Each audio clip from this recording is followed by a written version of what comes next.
Hi guys, അപ്പം മല്ലു കോമിക്സിൻ്റെ അടുത്ത വീഡിയോയിലേക്ക് എല്ലാവർക്കും സ്വാഗതം. അപ്പോൾ ഇത്ര നാൾ വെയിറ്റ് ചെയ്തത് എനിക്ക് മനസ്സിലായി. പക്ഷേ നമ്മൾ ഇപ്രാവശ്യം ചെയ്യാൻ പോകുന്നത് ഒരു മാച്ച്, അതിൻ്റെ ഒരു മിഡിൽ പാർട്ട് വരെ നമ്മൾ ഫസ്റ്റ് പാർട്ടായിട്ട് നമ്മൾ അപ്ലോഡ് ചെയ്യാം. സോ ഇത് പാർട്ട് 1 ആണ്.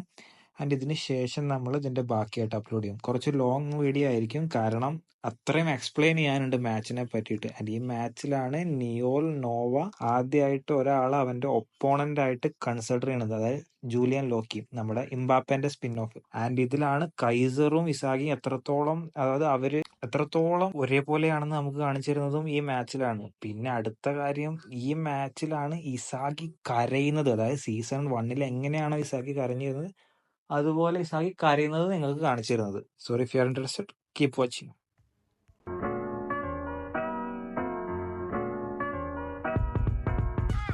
ആൻഡ് ലാസ്റ്റ് മാച്ച് കഴിഞ്ഞതിന് ശേഷം, അതായത് ബാസ്റ്റർ മൂഷൻ വേഴ്സസ് ഊബേഴ്സ് കഴിഞ്ഞതിന് ശേഷം നമുക്ക് എല്ലാവരുടെയും ആ ഫീച്ചേഴ്സ് ഒന്നും കാണിച്ചു തരുന്നില്ല. ഞാൻ ലാസ്റ്റ് വീഡിയോയിൽ എക്സ്പ്ലെയിൻ ചെയ്ത പോലെ കൈസർ ആകെ ഒരുമാതിരി ടെൻഷനിലായിരുന്നു. കാരണം ഇസാഗിയുടെ പിന്നിലായിരുന്നു കൈസർ ആ മാച്ചിൽ ഗോൾ സ്കോർ ചെയ്തിരുന്നത്. ഇസാഗി 2 ഗോളും ഇവൻ 1 ഗോളും. കാരണം കൈസറായിരുന്നു ഇസാഗിയെ ചാലഞ്ച് ചെയ്തിരുന്നത്. പക്ഷേ കൈസർ തന്നെ തോറ്റുപോയി. നെസ്സു ആകെ ഷോക്കിലായിരുന്നു ഇസാഗിയുടെ ഗോൾ കണ്ടിട്ട്. അങ്ങനെ എല്ലാവരും ഒരു ഷോക്കിംഗ് സ്റ്റേറ്റിലായിരുന്നു. ആൻഡ് ഇസാഗി ഭയങ്കരമായിട്ട് എക്സൈറ്റഡും ആയിരുന്നു. അതിനുശേഷം ഇയോരിനെ കാണിക്കുന്നുണ്ട്. ഇയോരിയുടെ ബാക്ക് സ്റ്റോറി നമ്മൾ കഴിഞ്ഞ വീഡിയോയിൽ പറഞ്ഞിട്ടുണ്ടായിരുന്നു.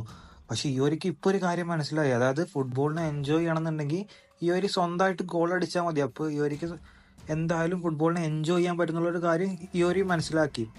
ഒന്നല്ലെങ്കിൽ ഇസാഗിക്ക് പാസ് കൊടുക്കാം, അല്ലെങ്കിൽ സ്വന്തമായിട്ടും ഗോൾ അടിക്കാം. എന്തായാലും അവൻ ഓക്കെ ആണെന്നുള്ളൊരു മൈൻഡിലോട്ട് ഇയോരി മാറി.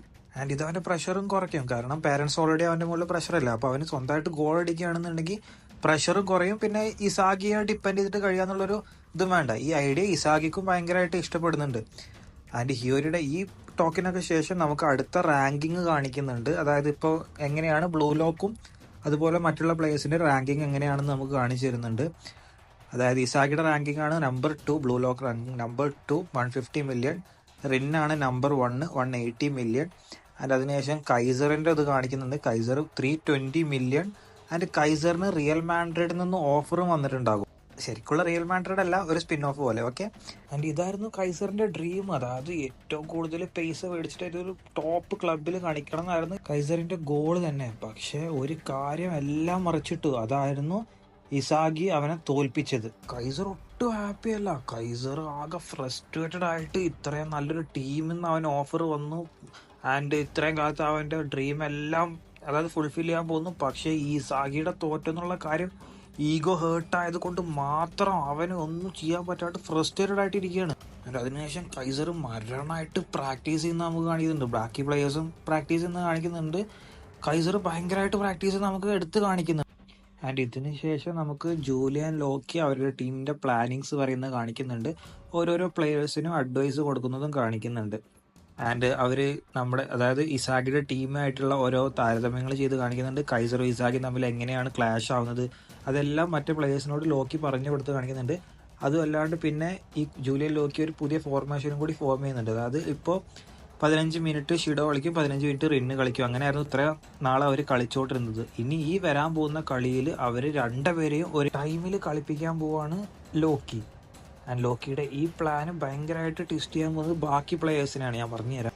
ആൻഡ് ഇതിനുശേഷം കഥാനായകൻ ഈഗോ വന്നിട്ട് ലാസ്റ്റ് സ്പീച്ച് ചെയ്യുന്നുണ്ട്. അതായത് ലാസ്റ്റ് സ്പീച്ച് പ്ലേയേഴ്സിന് കൊടുക്കുന്നുണ്ട്. അത് ഒറിജിനാലിറ്റിയെ പറ്റിയിട്ട്.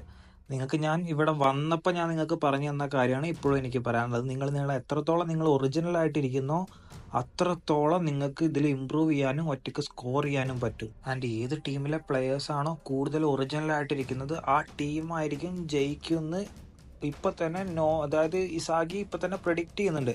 ആൻഡ് ഇതിന് ശേഷം എന്താണ് ഒറിജിനാലിറ്റി എന്നും കൂടി ഈഗോ എക്സ്പ്ലെയിൻ ചെയ്യുന്നുണ്ട്. അതായത് ഹങ്കർ, വിശപ്പ്, എന്തും നേടാനുള്ളൊരു വിശപ്പ് ഉണ്ടാവില്ലേ. അതായത് ഇപ്പോൾ ഒരാൾക്കാണെന്നുണ്ടെങ്കിൽ അവന് ബ്ലൂ ലോക്കിലെ ടോപ്പ് പ്ലെയർ ആവണം, ഒരാൾക്കാണെന്നുണ്ടെങ്കിൽ എനിക്ക് ഇയാളെ തോൽപ്പിക്കണം, ഒരാൾക്കാണെന്നുണ്ടെങ്കിൽ എങ്ങനെയും സർവൈവ് ചെയ്യണം. ആ ഹങ്കർ ഇല്ലേ, ആ ഹങ്കർ ഓരോ പ്ലെയറും ഒറിജിനലായി നിന്ന് അത് ഹാർഡ് വർക്ക് ചെയ്ത് അത് അച്ചീവ് ചെയ്യുകയാണെന്നുണ്ടെങ്കിൽ അവന് ഒറിജിനാലിറ്റി ഉണ്ടെന്നാണ് അർത്ഥം. അങ്ങനെ ഈഗോ പറയുന്നുണ്ട്. അങ്ങനെ ഇത് പറഞ്ഞതിന് ശേഷം വേറൊരു പാനലിൽ നമുക്ക് കാണിക്കുന്നത് ഈ ബ്ലൂ ലോക്കിൻ്റെ ആപ്പ് ഭയങ്കരമായിട്ട് പോപ്പുലർ. അതായത് ഈ മാച്ച് കാണാൻ വേണ്ടിയിട്ട്, ബാസ്റ്റർ മൂഷൻ വേഴ്സസ് PXC എന്നുള്ള മാച്ച് കാണാൻ വേണ്ടിയിട്ട് ഈ ആപ്പ് അധികം പേര് ഇൻസ്റ്റാൾ ചെയ്യുന്നുണ്ട്, സബ്സ്ക്രിപ്ഷൻ എടുക്കുന്നു. അങ്ങനെ ഭയങ്കര ഹൈപ്പിൽ നിൽക്കുന്ന സമയം. കാരണം എന്താ, ഈ രണ്ട് ടീമും ഇതുവരെ ഒരു കളി പോലും തോറ്റിട്ടില്ല. അതിനുശേഷം കുനിഗാമിയുടെ മേത്ത് ഈഗോ കുറച്ച് ടെസ്റ്റ് ചെയ്യുന്നൊക്കെ കാണിക്കുന്നുണ്ട്. ഈഗോക്ക് നെക്സ്റ്റ് ന്യൂവൽ നോവൻ ഉണ്ടാകാനുള്ള പ്ലാൻ, അത് വേറെ കാര്യം. ആൻഡ് ഇതിന് ശേഷം മാച്ച് തുടങ്ങുന്ന പ്ലാനിലാണ് കാണിക്കാൻ പോകുന്നത്. ആൻഡ് മാച്ച് തുടങ്ങുകയാണ്. ഇസാഗി തന്നെ ആ അന്തം വിട്ട് നിൽക്കുകയാണ്. കാരണം റിന്നിനെ ഷിഡോയെ ഒരുമിച്ച് കാണുന്നു. അവർ ഇതുവരെ ഒരുമിച്ച് കളിച്ചിട്ടില്ല. ഒരാൾ 15 മിനിറ്റ് കളിക്കും, മറ്റേ 15 മിനിറ്റ് കളിക്കും, അങ്ങനെയായിരുന്നു. പക്ഷെ അവർ രണ്ടുപേരും കണ്ടിട്ട് ഇസാഗി ആകെ സർപ്രൈസ് ആവുന്നുണ്ട്. ആൻഡ് ഇസാഗിക്ക് മനസ്സിലാവുന്നുണ്ട് ഇതാണ് അവസരം, ഇതിൽ കളിച്ചാലാണ് ഏറ്റവും സ്ട്രോങ്ങർ ആയിട്ടുള്ള ആളാരെന്ന് കണ്ടുപിടിക്കാൻ പറ്റുന്നുള്ളൊരു അവസരം എന്ന് ഇസാഗിക്ക് മനസ്സിലാവുന്നുണ്ട്. ആൻഡ് മാച്ച് സ്റ്റാർട്ടാവുന്നുണ്ട്. മാച്ച് സ്റ്റാർട്ടായത് തുടക്കത്തിൽ തന്നെ നെസ് കൈസറിന് പാസ് ചെയ്യുന്നുണ്ട്. നെസർ കൈസറിന് പാസ് ചെയ്തിട്ട് കൈസർ ഒറ്റയ്ക്ക് കൊണ്ട് ഗോളടിക്കുക എന്നുള്ളൊരു മൈൻഡിൽ പോകുമ്പോൾ തന്നെ ഷീഡോ വന്ന് ബ്ലോക്ക് ചെയ്യുന്നുണ്ട്. ആൻഡ് കൈസർ അപ്പം തന്നെ നെസ്സിന് തിരിച്ചാ പാസ് ചെയ്യുന്നുണ്ട്. അങ്ങനെ ഇവർ 1-1 കളിക്കാൻ നിൽക്കുന്ന ഒരു മൈൻഡിലായിരുന്നു. പക്ഷെ പെട്ടെന്ന് തന്നെ കറാസ് വന്നിട്ട് ആ ബോൾ അവിടെ നിന്ന് ടാക്കിൾ ചെയ്തെടുക്കുന്നുണ്ട്. ആൻഡ് കറാസ് പന്തെടുത്ത് മുന്നോട്ട് പോകാൻ നിൽക്കുമ്പോൾ തന്നെ വേറൊരാൾ പിന്നോട്ട് വരും. അതാണ് നമ്മുടെ കുനിഗാമി. കിട്ടിയ പന്ത് നേരെ കുനിഗാമി അവിടെ നിന്ന് ക്ലിയർ ചെയ്യുന്നുണ്ട്. ക്ലിയർ ചെയ്ത പന്ത് എടുക്കാൻ വേണ്ടി റായ്ച്ചും സെനിറ്റ്സും മരണോട്ടം. ഇവർ രണ്ടുപേരും ഒന്നും തള്ളിയും ഓടിയിട്ട് അവർക്ക് രണ്ടുപേർക്കും എടുക്കാൻ പറ്റുന്നില്ല. അങ്ങനെ ഹ്യൂരിയുടെ അടുത്തേക്ക് പോകുന്നു വിചാരിക്കുന്ന സമയത്താവും നനാസെ വന്നിട്ട് ആ പന്ത് ടാക്കിൾ ചെയ്യുന്നത്. നനാസെ ആരാന്നറിയോ? നമ്മുടെ സീസൺ 2 അത്രയും മോശമായിട്ട് കളിച്ചുകൊണ്ടിരുന്ന പ്ലെയറാണ്. അവൻ വരെ ഇപ്പോൾ അടിപൊളിയായിട്ടാണ് കളിക്കുന്നത്. ബട്ട് നനാസെ അത്രയും ഇമ്പ്രൂവ് ആയിട്ട് അക്യുറേറ്റ് ആയിട്ട് നനാസെ പാസ് ചെയ്യുന്നുണ്ട്. അതും ഇത്രയും മോശമായിട്ട് സീസൺ 2 അത്രയും മോശമായിട്ട് കളിക്കുന്ന കാണിച്ചിരുന്ന നനാസെ അത്രയും പിൻ പോയിന്റ് അക്യുറേറ്റ് ആയിട്ട് റിന്നിന് ബോൾ പാസ് ചെയ്യുന്നുണ്ട്. ആൻഡ് റിന്ന് ആ പന്ത് എടുക്കാൻ വേണ്ടി ഓടുന്നുണ്ട്. ബട്ട് റിന്നിൻ്റെ അടുത്തേക്ക് ഈ പന്ത് എത്തുന്നതിന് മുന്നേ തന്നെ ഇസാഗി വന്നിട്ട് ഈ പന്ത് ടാക്കിൾ ചെയ്യുന്നുണ്ട്. അതായത് ഇസാഗി ഒരു ഹെഡറിലൂടെ വന്നിട്ട് ഓടി വന്നിട്ട് ഈ നനാസയുടെ പാസ് റിന്നിന് കിട്ടാണ്ട് ടാക്കിൾ ചെയ്യുന്നുണ്ട്. അങ്ങനെ ഈ ബാക്ക് ടു ബാക്ക് അറ്റാക്ക് കൊണ്ട് നടക്കൊണ്ടിരിക്കുകയല്ലേ. അതുകൊണ്ട് പബ്ലിക്കൊക്കെ ആകെ ഹൈപ്പിൽ നിൽക്കുകയാണ്. അങ്ങനെ ഇതെല്ലാം കണ്ടിട്ട് ഇസാഗിക്ക് ഒരു കാര്യം മനസ്സിലാവുന്നുണ്ട്. അതായത് PXGനെ 2 സിസ്റ്റമാണ് നയിക്കുന്നത്. അതായത് ഒന്നിന്റെ റിന്നിന്റെ സിസ്റ്റവും ഒന്ന് ഷിഡോന്റെ സിസ്റ്റവും. റിന്നിനെ ഹെൽപ്പ് ചെയ്യുന്ന ഈ 2 പേരാണ്, ആൻഡ് ഷിഡോനെ ഹെൽപ്പ് ചെയ്യുന്ന ഈ 2 പേരാണ്. ഇത് ഇസാഗിക്ക് മനസ്സിലാവുന്നുണ്ട്. ആൻഡ് ഇതുപോലെ തന്നെ ബാസ്റ്റർ മുഷനിൽ ഇസാഗിക്കും കൈസറിനും ഓരോ സിസ്റ്റങ്ങളുണ്ട്. ആ സിസ്റ്റത്തിലൂടെയാണ് അവർ ഇത്രയും നാൾ കളിച്ചുകൊണ്ടിരുന്നത്. പക്ഷെ ഇവിടെ എന്താന്ന് വെച്ച് കഴിഞ്ഞാൽ അവർക്ക് പാസ് ചെയ്യാൻ വേണ്ടിയിട്ട് 2 പേരുണ്ട്. ഇവിടെ അങ്ങനെയല്ല. ഇവിടെ മറ്റുള്ള പ്ലേയേഴ്സ് ഇംപ്രവൈസ് ചെയ്യാണ്. ഈ ഇസാഗിയും കൈസറേയും വെച്ച് മറ്റുള്ള പ്ലേയേഴ്സ് ഇംപ്രവൈസ് ചെയ്തുകൊണ്ടിരിക്കുകയാണ്. അതുകൊണ്ട് തന്നെ ആസ് എ ടീം ബാസ്റ്റർ മുഷന് PXG ആയിട്ട് കീപ്പപ്പ് ചെയ്യാൻ പറ്റുന്നില്ല. ആൻഡ് PXGയിലെ മെയിൻ പ്ലെയർ ആണ് ചാൾസ്. ഈ ചാൾസിന് ഇപ്പോൾ ശരിയെന്ന് തോന്നുന്നത് റിന്നാണെന്നുണ്ടെങ്കിൽ റിന്നിന് പാസ് കൊടുക്കും, ഷിഡോ ആണെന്നുണ്ടെങ്കിൽ ഷിഡോക്ക് പാസ് കൊടുക്കും. ഇങ്ങനെ ഒരു പ്ലെയർ ബാസ്റ്റർ മുഷനിലില്ല. അതുകൊണ്ടാണ് കീപ്പപ്പ് ചെയ്യാൻ പറ്റാത്തത്. ആൻഡ് ഇവനാണ് ഏറ്റവും യങ്ങസ്റ്റ് ആയിട്ടുള്ള മിഡ്ഫീൽഡർ. ഇതുകൊണ്ട് തന്നെ ബാസ്റ്റർ മുഷനിലെ എല്ലാ പ്ലേയേഴ്സും ഇവന്റെ മേത്തൊരു കണ്ണ് വെച്ചിട്ടുണ്ടായിരുന്നു. ആൻഡ് ഇത് മാത്രമല്ല, ഇസാഗിക്ക് വേറൊരു കാര്യം കൂടി മനസ്സിലാവുന്നുണ്ട്. ഇസാഗിയുടെ അതേപോലെ തന്നെ മെറ്റാവിഷൻ ആണ് ഈ ചെറുക്കൻ്റെ കയ്യിലുള്ളത്. അതുകൊണ്ടാണ് നേരത്തെ ഒരു പാസ് അവന് ഇടാൻ പോയപ്പോൾ ഇസാഗിക്ക് തടുക്കാൻ പറ്റിയതും അത് അവനും മനസ്സിലാവുന്നത്. ചാൾസിന് മനസ്സിലാവുന്നുണ്ട് ഇസാഗിയുടെ അടുത്ത് ഈ സാധനം ഉണ്ടെന്നുള്ളത്, മെറ്റാവിഷൻ ഉണ്ടെന്നുള്ളത്. ഇത് മനസ്സിലാക്കി അവൻ ഇസാഗിയെ ചാലഞ്ച് ചെയ്യുന്നുണ്ട്. നമുക്ക് നോക്കാം ആരാണ് ഈ ഫീൽഡ് ഏറ്റവും കൂടുതൽ നന്നായിട്ട് റീഡ് ചെയ്യുന്നതെന്ന് ചാൾസ് ഇസാഗിയെ ചാലഞ്ച് ചെയ്യുന്നുണ്ട്. ആൻഡ് ഇതിനുശേഷം ബാസ്റ്റർ മുഷന് വേണ്ടിയിട്ട് നെസ്സും കൈസറും പിന്നെയും 1-1 കൊടുത്തിട്ട് അവർ ബോൾ പഠിക്കാൻ വേണ്ടിയിട്ട് ഫോർവേഡായിട്ട് പോകുന്നുണ്ട്, അറ്റാക്ക് ചെയ്ത് പോകുന്നുണ്ട്. പക്ഷെ അവിടെ ടോക്കിമിസ് വന്നിട്ട് ടാക്കിൾ ചെയ്യാൻ നോക്കുന്നുണ്ട്. ആൻഡ് സെനിറ്റ്സ് പിന്നീന്ന് വന്നിട്ടും ടാക്കിൾ ചെയ്യാൻ നോക്കുന്നുണ്ട്. ഇങ്ങനെ 2 പേരും കൂടി ടാക്കിൾ ചെയ്യാൻ വന്നിട്ട് നെസ്സിന് ഒന്നും മനസ്സിലാവാണ്ട് നെസ് അവസാനമായിട്ട് ഫൈനൽ പാസ് കൈസറിന് കൊടുക്കുന്നുണ്ട്. ആൻഡ് കൈസർ പന്ത് കിട്ടിയ പാടന്നെ ഗോൾ അടിക്കാൻ വേണ്ടി അറ്റാക്ക് ചെയ്യുന്നുണ്ട്. പക്ഷെ അപ്പോൾ തന്നെ നമ്മുടെ കറാസും നനാസയും വന്നിട്ട് കൈസറിനെ ബ്ലോക്ക് ചെയ്യാൻ നോക്കുന്നുണ്ട്. പക്ഷെ കൈസറിന് ഇവരെ കണ്ട് അത്ര പേടിയൊന്നുമില്ല. ബട്ട് കൈസർ ഫീൽഡ് അനലൈസ് ചെയ്തുകൊണ്ടിരിക്കുകയാണ് എങ്ങനെ ഇപ്പോൾ ഗോൾ അടിക്കുക എന്നുള്ളത്. ഇനി ഇവർ രണ്ടും പാസ് ചെയ്ത് കഴിഞ്ഞാൽ ഒരൊറ്റ ഡിഫൻഡർ മാത്രമേ ഉള്ളൂ മുന്നിൽ. ആൻഡ് വേറെ ആൾക്കാരെന്നുണ്ടെങ്കിലും ഇതൊരു ഇമ്പോസിബിൾ ഷോട്ടാണ്. പക്ഷെ കൈസറിന് ഇത് പോസിബിൾ ആണ്. അങ്ങനെ അറ്റാക്ക് ചെയ്ത് കൈസർ ഇമ്പാക്റ്റ് എടുത്തിട്ട് കൈസർ ഗോൾ അടിക്കാൻ പോകുന്നുള്ളൊരൊറ്റ ദിവസം റിന്ന് വന്നിട്ട് ഗോൾ തടുക്കുന്നുണ്ട്. ആൻഡ് റിന്ന് പന്തെടുത്തിട്ട് അവിടെ നിന്നിട്ട് കൈസറിൻ്റെ അടുത്ത് ഭയങ്കരമായിട്ട് you are not worth a damn thing എന്നൊക്കെ പറഞ്ഞിട്ട് റിന്ന് കൈസറിനെ അങ്ങനെ വെല്ലുവിളിക്കുന്നുണ്ട്. അതായത് ഒരുമാതിരി നമ്മുടെ സ്ലഡ്ജ് ചെയ്യില്ല അതുപോലെയൊക്കെ ചെയ്യുന്നുണ്ട്.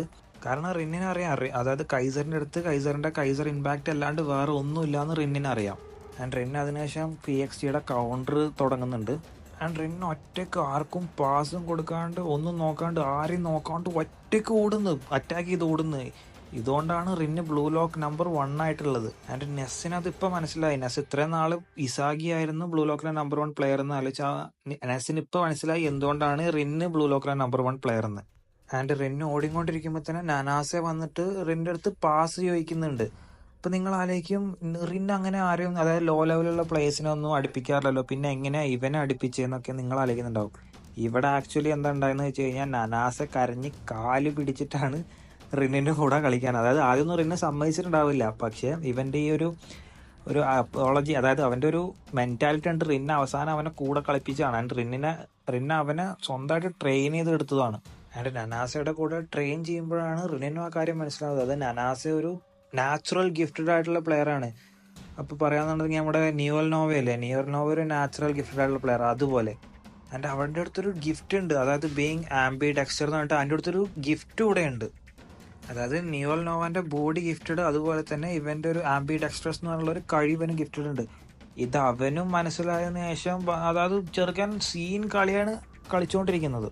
ആൻഡ് നസും റിന്നും കൂടിയും അതായത് അറ്റാക്ക് ചെയ്ത് അവിടെ ഗോൾ അടിക്കാന്നുള്ളൊരു ഒറ്റ ഇതിൽ നിൽക്കുമ്പോൾ കൈസറും ഇസാഗിയും കൂടെ വന്നിട്ട് റിന്നിനെ ബ്ലോക്ക് ചെയ്യുന്നുണ്ട്. ഇവർ രണ്ടുപേരും വന്ന് ബ്ലോക്ക് ചെയ്യാൻ ട്രൈ ചെയ്യുന്നുണ്ടെങ്കിലും ഗസ് വാട്ട്, ഇല്ല, പറ്റുന്നില്ല. അതായത് റിന്ന് എങ്ങനെയാലും രണ്ടാളുണ്ടെങ്കിൽ പോലും അത് എങ്ങനെയാലും ഗോൾ അടിച്ചെന്നുള്ളതിൽ നിൽക്കുമ്പോൾ ഹിയോരി വന്നിട്ട് അത് അവിടെ നിന്ന് ടാക്കിൾ ചെയ്ത് ഒഴിവാക്കുന്നുണ്ട്. ഹിയോരി വന്നില്ലായിരുന്നുണ്ടെങ്കിൽ ഉറപ്പായിട്ട് റിന്ന് അവിടെ ഒരു ഗോൾ അടിച്ചേനെ. അങ്ങനെ ഹിയോരിയുടെ ഈ കളി കണ്ടിട്ട് ഇസാക്കി ആകെ എക്സൈറ്റഡ് ആണ്. കാരണം ആൻഡ് ഇസാക്കി പറയുന്നുണ്ട് നിന്റെ എൻ്റെ കണ്ണുകൾ ഏകദേശമൊക്കെ ഒരേപോലെയാണെന്ന് പറയുന്നുണ്ട്. അങ്ങനെ ഹിയോരി അവിടുന്ന് അതായത് ടാക്കിൾ ചെയ്ത ബോള് വീണ്ടും എടുക്കാൻ വേണ്ടി ഒരു ഓൾമോസ്റ്റ് എടുക്കാൻ നിൽക്കുന്ന ഒരു ടൈമിൽ കറാസ് വന്നിട്ട് ആ ബോൾ ഹാൻഡിൽ ചെയ്യുന്നുണ്ട്. ആൻഡ് ബോൾ എടുത്തതിന് ശേഷം കറാസ് ഇത് പറയുന്നുണ്ട്, ഞാനൊന്ന് കണ്ണ് തെറ്റിച്ചപ്പോഴത്തേന് നീ ഇങ്ങനെയൊക്കെ ഇമ്പ്രൂവ് ആയല്ലോ, എനിക്കിത് മനസ്സിലാവുന്നില്ല എന്നൊക്കെ പറഞ്ഞു. അപ്പോൾ ഈ ഒരു ചെയ്യുന്നുണ്ട് ഗോട്ട പ്രോബ്ലം, എന്തെങ്കിലും പ്രശ്നം ചോദിക്കണ്ടേ, നിനക്ക് മനസ്സിലാവാനായിട്ടാ പൊട്ടാ, എനിക്ക് വേണ്ടിയിരുന്നത് ഇതാണെന്ന് കറാസ് പറയുന്നുണ്ട്. ആൻഡ് കറാസ് കിട്ടിയ പൊന്തുകൊണ്ട് പിന്നെയും കൗണ്ടർ അടിക്കാൻ വേണ്ടിയിട്ട് ഓടുന്നുണ്ട്. ആൻഡ് അപ്പം തന്നെ ഇസാഗിയുടെ മെറ്റാവിഷൻ ഓപ്പൺ ചെയ്തിട്ട് ഇനി എന്താ നടക്കാൻ പോകുന്നുള്ളൊരു അനലൈസ് അവിടെ ചെയ്ത് നോക്കുന്നുണ്ട്. എല്ലാ പ്ലേയേഴ്സും 100% നോക്കി തന്നെ. അപ്പം തന്നെ സർപ്രൈസ് ആയിട്ടുള്ള കാര്യം നടക്കാൻ പോകുന്നുണ്ട് അവിടെ. കറാസ് ആർക്കും പാസ് കൊടുക്കാണ്ട് ഒരു ബാക്ക്വേർഡ് പാസ് അവിടെ കൊടുക്കുന്നുണ്ട്. അത് നോക്കി നിൽക്കാത്ത സമയത്ത് ബാക്ക്വേർഡ് പാസ് കൊടുത്തത് ചാൾസിനായിരുന്നു. ആൻഡ് ഇത് കണ്ടിട്ട് എല്ലാ പ്ലേയേഴ്സും ഷോക്കായി നിൽക്കുന്നുണ്ട്. ആൻഡ് ഇത് കഴിഞ്ഞിട്ട് ഇനി ചാൾസ് ആർക്കോ പാസ് ചെയ്യാനാണോ അതോ ഗോൾ അടിക്കാനുള്ളൊരു മൈൻഡ് പോകുമ്പോൾ ചാൾസ് പെട്ടെന്ന് റിന്നിന് പാസ് കൊടുക്കുന്നുണ്ട്. ആൻഡ് ഇത് കണ്ട് ഇസാക്കി പെട്ടെന്ന് തന്നെ റിന്നിനെ സ്റ്റോപ്പ് ചെയ്യണം എന്ന് പറഞ്ഞ് പോകുമ്പോൾ അടുത്ത സർപ്രൈസ്, ആ പാസ് റിന്നിനായിരുന്നില്ല, ആ പാസ് ഷീഡോക്കായിരുന്നു. ആൻഡ് ആ ബോൾ എടുക്കാൻ വേണ്ടി ഷീഡോ ഭയങ്കര സ്പീഡിൽ ഓടിക്കൊണ്ടിരിക്കുകയായിരുന്നു. ഇസാക്കിക്ക് സർപ്രൈസിൻ്റെ മുകളിൽ സർപ്രൈസ് കിട്ടിക്കൊണ്ടിരിക്കുകയായിരുന്നു. അതുമല്ലാണ്ട് വേറൊരു സർപ്രൈസും കൂടി, അതായത് ഷീഡോ ആകെ ഒരൊറ്റ വട്ടം ആ ബോൾ നോക്കിയിട്ടുള്ളൂ. അതിനുശേഷം ഷീഡോ ഓടുകയാണ്, ആ ബോൾ എങ്ങനെയും എനിക്ക് എടുക്കണം എന്നുള്ള മൈൻഡിൽ ഷീഡോ ഓടുകയാണ്, എവിടെയാണ് ലാൻഡ് ചെയ്യാൻ പോകുന്നത് അറിഞ്ഞ പോലെ. ഷീഡോ ഓടി കറക്റ്റ് ഹെഡ്, അവൻ എവിടെയാണോ ലാൻഡ് ചെയ്യുന്നത് അവിടെ കറക്റ്റ് ഹെഡ് ഗോൾ, ഫസ്റ്റ് ഗോളായി. അതായത് ഷോൾസും ഷീദവും കൂടി ഫസ്റ്റ് ഗോൾ അടിച്ചു മോനെയാ. ആൻഡ് ഇനി അടുത്ത് വരാൻ പോകുന്ന വീഡിയോയിൽ ആരൊക്കെ ഗോൾ അടിക്കും, എങ്ങനെയാണ് ഗോൾ നമുക്ക് നോക്കാം. പാനലായിട്ട് ഇനി അപ്ലോഡ് ചെയ്യുന്നതായിരിക്കും. അപ്പോൾ വീഡിയോ ഒന്ന് കണ്ടതിന് നന്ദി. സബ്സ്ക്രൈബ് ചെയ്യാൻ പറ്റുന്നുണ്ടെങ്കിൽ സബ്സ്ക്രൈബ് ചെയ്യുക, ലൈക്ക് ചെയ്യുക, ഷെയർ ചെയ്യുക. Thank you. നെക്സ്റ്റ് വീഡിയോയിൽ കാണാം.